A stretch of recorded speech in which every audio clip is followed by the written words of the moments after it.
चलो we are starting with lines and angles. तो इस चैप्टर में कितनी चीज़ें आ रही है? 2, लाइंस और सिंपल। चैप्टर खत्म हो गया। अब लाइंस के बारे में बात कर लेते हैं, एंगल्स के बारे में कर लेते हैं, चैप्टर खत्म हो जाएगा। 43 पेजेस आराम से हो जाएगा। What is a line? What is a line?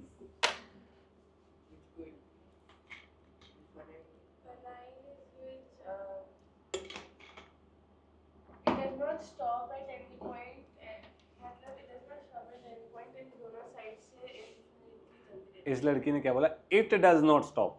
मतलब इट क्या है? What is it? Line does not stop. Good. It is a line. Yes it is. It is a line. Is it a line? Good boy, it is a line. Is it a line? It is also a line. दोनों lines हैं। This is a curved line. This is a straight line. बात समझ आई? तो हम जो पढ़ेंगे बच्चे होने के नाते वो क्या है? Straight line. हम स्ट्रेट लाइंस पे काम करेंगे, ठीक है। अब स्ट्रेट लाइन की डेफिनेशन क्या होती है? It is a locus of a point. What do you mean by locus? अब मैं तुम्हें बड़े बच्चों की डेफिनेशन बता रहा हूं।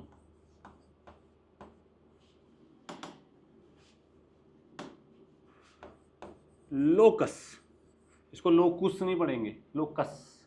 लोकस मीन्स, होए कितना मजा आता है हिंदी लिखने में। क्या लिखा है? रास्ता। एक पॉइंट का रास्ता, ठीक है। इस पॉइंट के रास्ते की बात कर रहा हूं मैं। इस पॉइंट का रास्ता क्या है? आगे चलता जाएगा, चलता जाएगा, चलता जाएगा, चलता जाएगा, चलता जाएगा। लेकिन यहां पे मैंने एक कंडीशन लगाई हुई है। क्या कंडीशन लगाई है?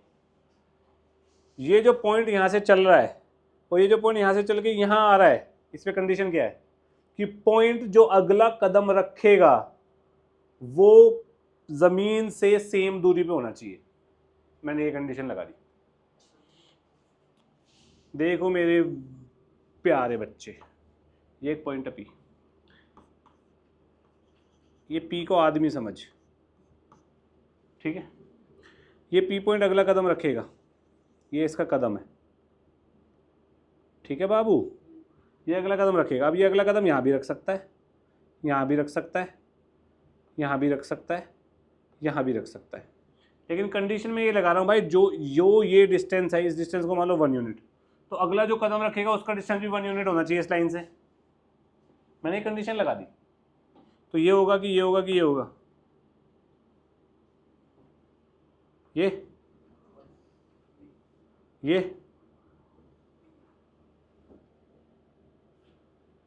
वाला होगा ना, ये वाला पॉइंट होगा। फिर मैंने ये दोबारा से ऐसे चल रहा है, एक कदम रखेगा, फिर कंडीशन यही फॉलो करेगा कि इससे इसका डिस्टेंस हमेशा 1 यूनिट हो। तो ये पॉइंट आएगा, आता जाएगा, आता जाएगा, आता जाएगा, आता जाएगा, आता जाएगा, तो ये क्या बन जाएगा? एक स्ट्रेट लाइन। बात समझ आई? तो locus of a point such that the slope remains constant. Slope क्या होता है? कुछ होता है, हाँ, ये एग्जैक्टली यही होता है, एग्जैक्टली यही होता है स्लोप। लेकिन मैथ्स में इसको हम ऐसे ना कह के ऐसे कह देते हैं, ठीक है।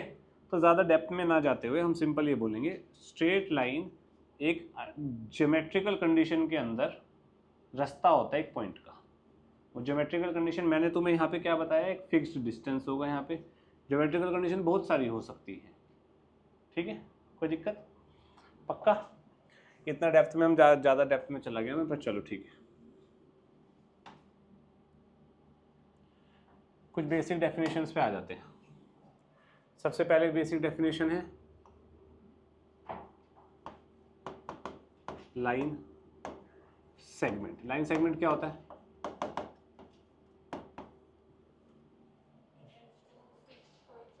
What is it? It can be used for animals as well. You know that, ना? It. अरे what is it? Line segment. अरे नहीं, आपको बोला है line segment is a part of a line. Having two end, मतलब एक line को काट दो, हिस्सा ले लो और उन दोनों का एंड पॉइंट होना चाहिए, दैट्स इट। कोई दिक्कत? This is a line segment, part of a line having two end points. Clear है?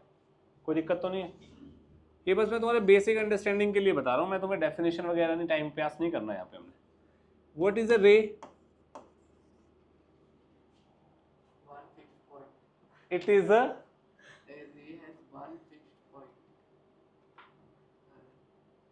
one fixed point. It is a ray. है? It has a one fixed point. A line which has a one fixed point on one side and it goes on the other side. हाँ ठीक है, हम ये भी तो बोल सकते हैं, लाइन को बीच में से काट दो तो एक रे बन जाएगी, है ना? या फिर मैं बोल a line having one fixed point बोल सकते हैं। श्रेया कुछ समझ आ रहा है? ये एक लाइन है, इसको मैंने यहां से काट दिया, यहां से काटूंगा तो ये भी तो बनेगी एक रे, बात समझ आई? लेकिन अब यहां से काटूंगा तो दो रे बन जाएंगी, तो इसलिए एक रे के डेफिनेशन में को क्या बोलनी चाहिए? It is a part of a line having one and point या ओरिजिनेटिंग पॉइंट, कुछ भी कह सकते हैं, ठीक है? What is an angle? क्या सही लिखा ना मैंने? एंगल बोलता है ना, बता एंगल क्या है?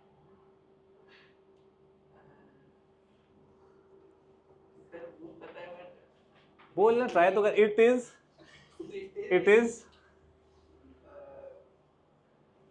इज समथिंग, बता। डिस्टेंस होता है एंगल।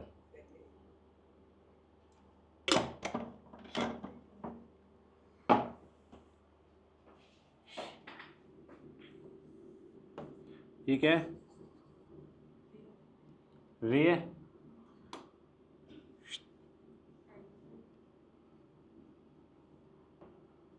ये क्या है?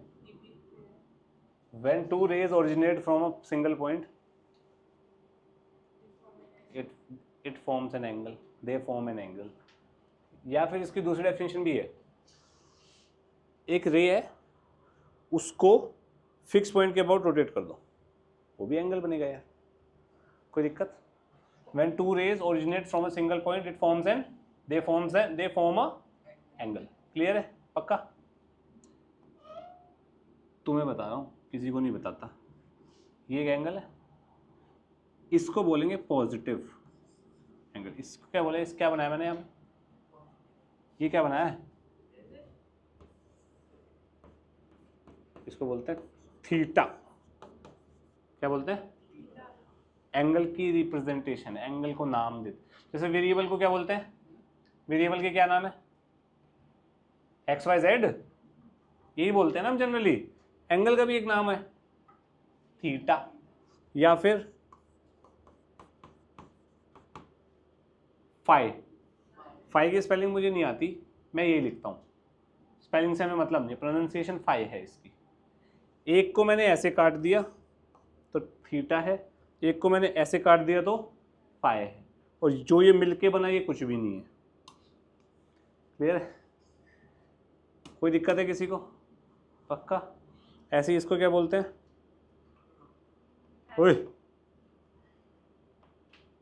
अल्फा। इसको क्या बोलते हैं? अच्छा तुझे ज़्यादा आता है, बताइए क्या होता है? गामा। ये क्या होता है? डेल्टा।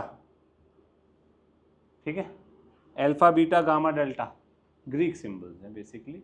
ये भी एंगल्स के लिए काम आ जाते हैं, नहीं तो तुम कुछ भी एंगल में बना के आ जाओ, तुम एंगल को ये भी बना के आ सकते हो। ये क्या होता है? रो। क्या होता है? रो, RHO, यही होती है स्पेलिंग मेरे ख्याल से। फिजिक्स में ऐसे I don't give a damn about it. Clear है? बेसिक डेफिनेशन क्लियर है? सोच लो। पक्का? कोई डाउट? ये थोड़ा ढंग से लिख लेना, क्योंकि ये फिर आप कंफ्यूज हो जाओगे क्या बोल रहे हैं सर, थीटा पीटा क्या होता है ये। चलो हमारा ji, please enlighten us with the types of angles. Acute angle. सबसे पहला होता है acute angle. What is an acute angle? ये एंगल की पता है ना, एंगल को ऐसे लिखते हैं, पता है ना? What is an acute angle? Which is less than 90 degree. What? बिल्कुल सही। मैं क्या करता हूँ, मैं एंगल को ना, मैं एंगल को किससे रिप्रेजेंट कर रहा हूँ? थीटा से। ठीक है।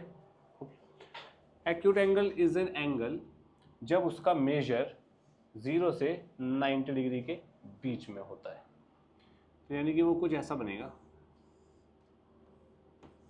ठीक है, यहाँ पे थीटा जो है वो 90 डिग्री से कम है, 0 डिग्री से ज़्यादा है।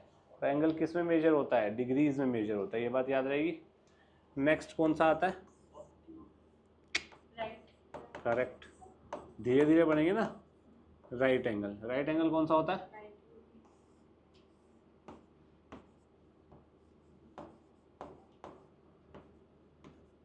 90 डिग्री। जब थीटा मेरा 90 डिग्री हो जाए उसको बोलेंगे राइट एंगल। थर्ड मेरा क्या होता है? Obtuse angle. कब होता है? जब थीटा मेरा ग्रेटर देन 90 डिग्री हो जाए लेकिन लेस देन 180 डिग्री हो। 90 डिग्री तो ये बनेगा,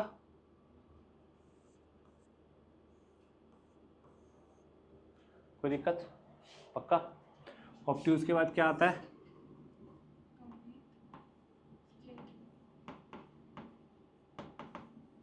स्ट्रेट एंगल आता है। स्ट्रेट एंगल का मतलब थीटा इज 180 डिग्री। एक रे ऐसे जा रही है, अब एक रे इसके ऑपोजिट ले जाओ, ये जो एंगल बना ये 180 डिग्री होगा। मतलब angle on a straight line is a straight angle. ठीक है, स्ट्रेट लाइन की वजह से तो इसका नाम ये पड़ा है। Next, fifth, correct, reflex angle. Reflex angle कौन सा होता है? जब थीटा हमारा 180 से बड़ा हो जाए, 360 से छोटा हो जाए।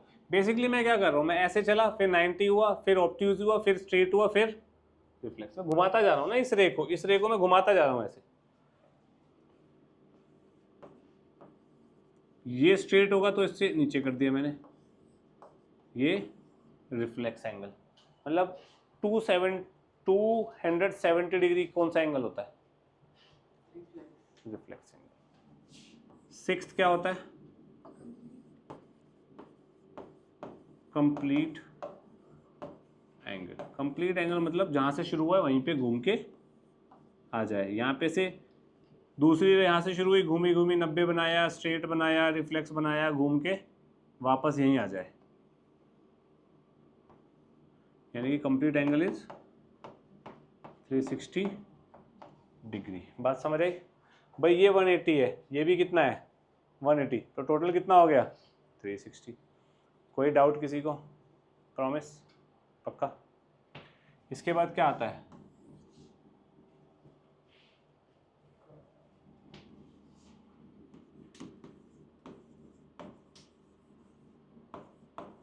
Complementary angles. कॉम्प्लीमेंट्री एंगल्स कौन से होते हैं? कॉम्प्लीमेंट्री एंगल्स का मतलब हो गया जहाँ पे दो एंगल्स का सम 90 डिग्री हो जाए। ठीक है, ओके। अब यहाँ पे कोई भी दो एंगल का सम अगर 90 डिग्री हो रहा है तो उसे कॉम्प्लीमेंट्री बोल देते हैं। ठीक है। 8, किसने बोला सप्लीमेंट्री? किसने बोला अभी फुसफुसा के? तुमने बोला ना सप्लीमेंट्री एंगल। सप्लीमेंट्री एंगल कौन से होते हैं श्रेय, बता बच्चे? बिल्कुल सही, जिन दो एंगल्स का सम 180 डिग्री हो जाए उसको क्या बोलेंगे? सप्लीमेंट्री। और हम ये भी बोल सकते हैं θ1 and θ2 are supplement of each other. θ1 and θ2 are complement of each other. ठीक है, जैसे 20 एंड 70 डिग्री क्या एक दूसरे के? गलत, कॉम्प्लीमेंट। 180 डिग्री एक दूसरे के क्या है? करेक्ट, क्योंकि 100 + 80 कितना होगा? 180। 100, 80, 180, तो सप्लीमेंट ऑफ ईच अदर, ठीक है। 9 एडजेसेंट एंगल्स। एडजेसेंट एंगल्स होते हैं जिन दो एंगल्स में, ये अल्फा ये बीटा है, जिन दो एंगल्स में एक आर्म कॉमन होता है। ये जो मैं यहाँ पे एंगल बना रहा हूँ, इसमें कितनी रेज हैं? 2। इन रेज को हम एंगल्स का क्या बोलेंगे? आर्म, ठीक है। ये पहला आर्म, ये दूसरा आर्म। अब इस एंगल में और इस एंगल में ये वाली जो आर्म है कॉमन है, इसको क्या बोलेंगे? Adjacent angle. दूसरी बात, जो बाकी दोनों आर्म्स है वो इस कॉमन आर्म के अलग अलग जगह होनी चाहिए, ऑपोजिट साइड्स में होनी चाहिए। क्लियर? 10th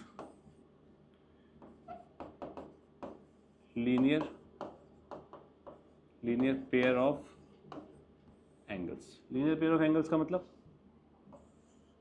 एक स्ट्रेट लाइन है, ये एंगल अल्फा है, ये एंगल बीटा है। ये पूरा दोनों एंगल्स किसके ऊपर लाई कर रहे हैं? एक स्ट्रेट लाइन के ऊपर लाई कर रहे हैं, तो दोनों का सम क्या होगा?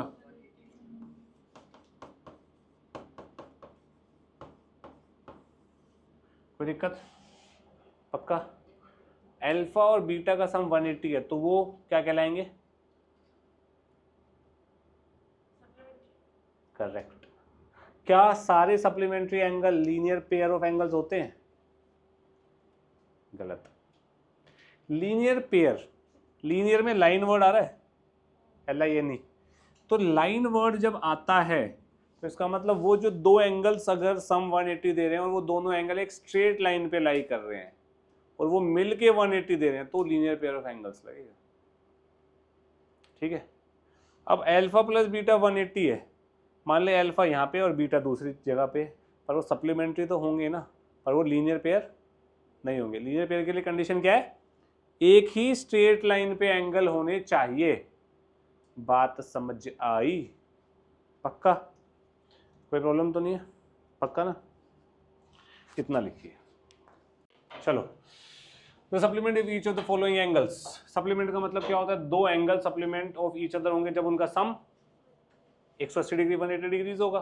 तो 65 में क्या ऐड करूं कि 180 डिग्री आ जाए?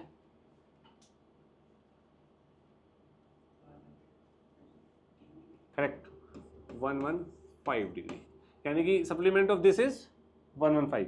34 में क्या ऐड करूं? करेक्ट। 132 में क्या ऐड करूं? सप्लीमेंट ऑफ, आगे इजी।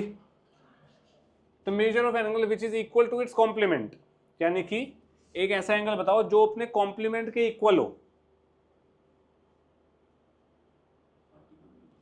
45 का कॉम्प्लीमेंट क्या होगा? दोनों इक्वल होंगे। इसको करने का ये तरीका है, एक एंगल ले लिया थीटा, वो अपने किसके बराबर हो? कॉम्प्लीमेंट के। अगर थीटा एक एंगल है तो उसका कॉम्प्लीमेंट क्या होगा? 90 डिग्री माइनस थीटा। ये दोनों बराबर चाहिए, तो इस थीटा को मैं इधर ले जाऊंगा, क्या बनेगा? 2 थीटा। इसमें कोई दिक्कत है? इस 2 को नीचे ले जाऊंगा तो थीटा इक्वल्स टू, यहां डाल के देखो, थीटा को 45 डालूंगा, थीटा को 45, LHS RHS बराबर, बात खत्म। इक्वल टू इट सप्लीमेंट में क्या करेंगे? थीटा इक्वल्स टू, गलत, theta equals to 180 minus theta. अब सही है, अब थीटा 90 आएगा। 2 theta is this and theta becomes 90 degree. 90 का सप्लीमेंट क्या होगा? 90 डिग्री, इक्वल हो गए। Next, the angle which is 5 times its complement. एक एंगल जो अपने ही कॉम्प्लीमेंट का, कॉम्प्लीमेंट मतलब 90 माइनस थीटा का कितना हो? ये कह रहा है इक्वेशन, यही कह रही है, इसमें कोई डाउट है? इक्वेशन कैसे बनी? Angle which is 5 times its complement. शेर सोच ले, ये इसमें घूमते हैं बच्चे सारे ऐसे क्वेश्चंस में। अब इसको सॉल्व करो, क्या बनेगा? Theta equals to 5 into 90 minus 5 theta. इस 5 थीटा को इधर भेज दूं, माइनस है तो इधर प्लस, क्या हो जाएगा? 6 theta equals to 5 into 90। Theta कितना हुआ? 5 इंटू 90 बाय 6, क्या बना? ये 2 हो गया, ये 30 हो गया, एक मिनट, 3 से गया ना तो 30 हुआ, ये 15 हो गया, 15 5 ज़ा, अबे 15 5 ज़ा,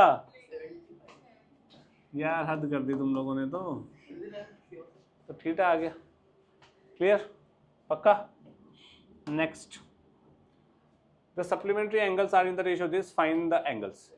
रेशियो दिया हुआ है, तो रेशियो दिया हुआ है तो एक एंगल को मैं 4 अल्फा मान लेता हूँ, दूसरे एंगल को 5 अल्फा मान लेता हूँ। ये पता है ना क्यों माना है, जब रेशियो दिया होता है तो हमें 4:5 दिया हुआ है, सिंपलेस्ट फ्रैक्शन है, तो हमें 4 और 5 एंगल नहीं मानना, हमें 4 इंटू समथिंग 5 इंटू समथिंग मानना है एंगल। ये पता है ना आप लोगों को क्यों होता है, ये दोनों सप्लीमेंट्री एंगल्स है, ये नहीं पता, अभी बताता हूँ। दोनों का सम कितना होगा 180, सप्लीमेंट्री एंगल्स है, तो 9 alpha is 180, alpha is 20 degree, alpha 20 आ गया तो 4 अल्फा कितना आया 80, 5 अल्फा कितना आया 100, कोई दिक्कत। अब मेरे को एक बार बताओ 80 डिग्री अपॉन, ये तो आंसर आ गया 80 और 100, ठीक है।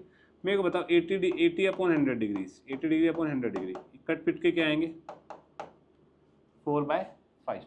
अब मेरे को बताओ अगर कोई भी दो एंगल है, इसको नाम मैं ए दे रहा हूँ, इसको नाम मैं बी दे रहा हूँ, ए बाई बी ये दिया हुआ है, तो ए बाई बी की वैल्यू कितनी आ गई मेरी, काट पीट के 4/5। तो क्या मैं ये कह सकता हूँ ए 4 के बराबर है, ए तो मेरा 80 डिग्री है भाई, तो क्या मैं यहाँ से कह सकता हूँ ए 4 के बराबर है, नहीं कह सकता। क्या बी 5 के बराबर है, तो जब ये 4/5 है, सिंपलेस्ट फ्रैक्शन है, इसका मतलब है यहाँ पे जो कॉमन फैक्टर आ रहा था वो कट गया है। मतलब 4 इंटू 5 को मैं 80 बनाना है तो क्या लिखूंगा 4 इंटू 20 अपॉन 5 इंटू, ऊपर नीचे 20 से मल्टीप्लाई कर दूंगा, ये आएगा। कॉमन फैक्टर क्या आ रहा है, ऊपर नीचे 20 आ रहा है, ये कट गए तभी तो 4/5 आ रहा है भाई। ये 80 लिखा है, ये 100 लिखा है, कॉमन फैक्टर दोनों में 20 था, वो कट गया, तो कॉमन फैक्टर के कटने से ये सिंपलेस्ट फ्रैक्शन बन रहा है। सिंपलेस्ट फ्रैक्शन बन गया तो मैं ये नहीं कह सकता कि ये इसके बराबर और ये इसके बराबर। मैं हमेशा जब भी रेशियो दिया होगा मेरे को कुछ ना कुछ कॉमन ऊपर नीचे मानना पड़ेगा, जो कि मैंने क्या माना है अल्फा। अल्फा मैंने इसको माना तो ये भी मेरा क्या हो गया अल्फा, और अल्फा की वैल्यू देखो क्या आ रही है, जो मेरे को पता नहीं थी लेकिन मैंने कैलकुलेट किया तो आ गई। जब भी आपको रेशियो दिया होगा, जैसे 2/3 दिया है तो आप क्या मानोगे 2 इंटू के 3 इंटू के, या 2 इंटू एक्स 3 इंटू एक्स, कुछ भी मानोगे, मतलब एक कॉमन फैक्टर आपको लेना ही पड़ेगा साथ में। इतना क्लियर है, बस जाइए। रेडी, ये वाला क्वेश्चन डाउट है ना सबका, है ना। एक काम कर, यहाँ पे कंस्ट्रक्शन कर दी मैंने। कंस्ट्रक्शन क्या करी, ओ ए था ना, उसके ऑपोजिट डायरेक्शन में एक रे बना दी, ठीक है। तो ये वाला एंगल, इस वाले एंगल को नाम दे दिया मैंने 1, इसको 2, इसको 3, इसको दे दिया 4, इसको दे दिया 5, ठीक है। तो angle 1 plus angle 2 plus angle 3 कितना हो जाएगा भाई, जरा बताना। 180 डिग्री क्यों होगा ये, इसका सिंपल सा रीज़न क्या है, angles in a straight line, ठीक है। तो angle 1 plus angle 2 plus angle 3 is 180 degree. इसको आप लीनियर पेयर बोलेंगे, क्यों, करेक्ट, इसको बोलेंगे angles in a straight line, ठीक है। एंगल 3 प्लस एंगल 4 क्या होएगा, sorry my bad, angle 5 plus angle 4 क्यों होगा हमारा 180, correct, linear pair of angles, LPA बोलते हैं उसको। ये एक स्ट्रेट लाइन है, ये दो एंगल है, तो 180 बनेगा, कोई दिक्कत। अब इन दोनों को ऐड कर दूं मैं, कर दूं, तो ये क्या बनेगा, angle 1 plus angle 2 plus angle 3 plus angle 4 plus angle 5 is equals to 180 plus 180 is, angle 1 कितना है AOB, एंगल 2 कितना है BOC, एंगल 3 प्लस 4 कितना है COD, प्लस एंगल 5 कितना है DOA, कितना हो गया? Hence proved. इजी, पक्का। नेक्स्ट ये वाला क्वेश्चन बना, कैसे किया आशु?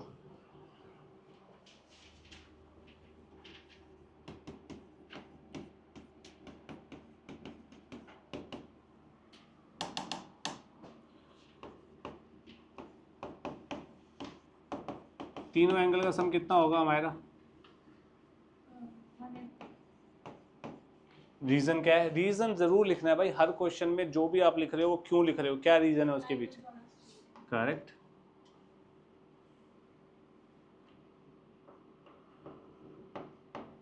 Angles on a straight line 180 होगा श्रेया, पक्का। इसको सॉल्व करेंगे, x + 3x कितना होता है? 4x। 50 + 20 70 180। तो x की वैल्यू कितनी आएगी?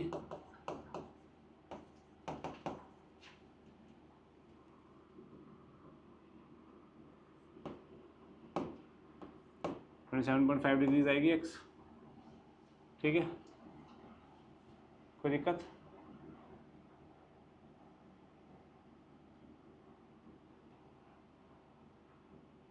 AOC कितना आएगा? 27.5 + 20 is 47.5 डिग्री। BOD कितना आएगा?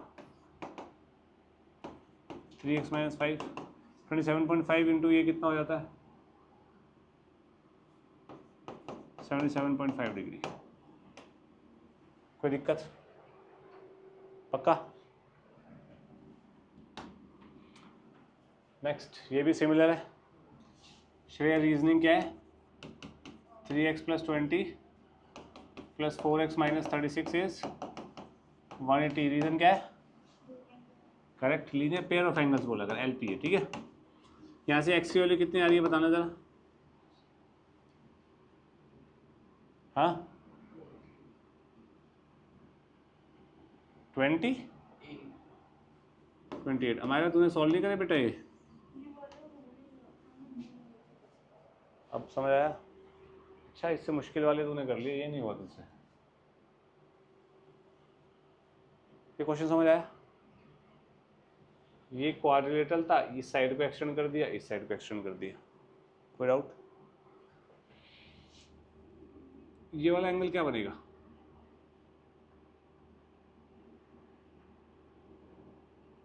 ये बनेगा 180 degree -a।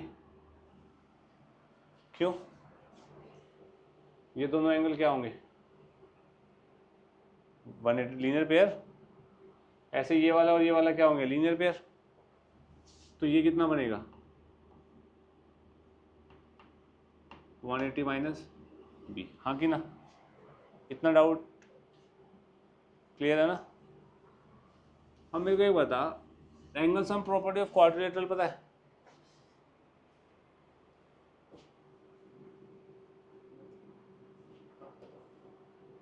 All angles, sum of all angles is, तो 180 degree -a plus angle y plus 180 degree -b plus angle x 360 degree होगा। रीजन क्या है?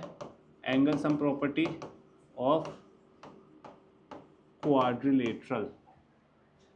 ठीक है, सॉल्व करेंगे। 180 + 180 कितना होता है? 360 -a plus y -b plus x। 360 cancel out. a + b =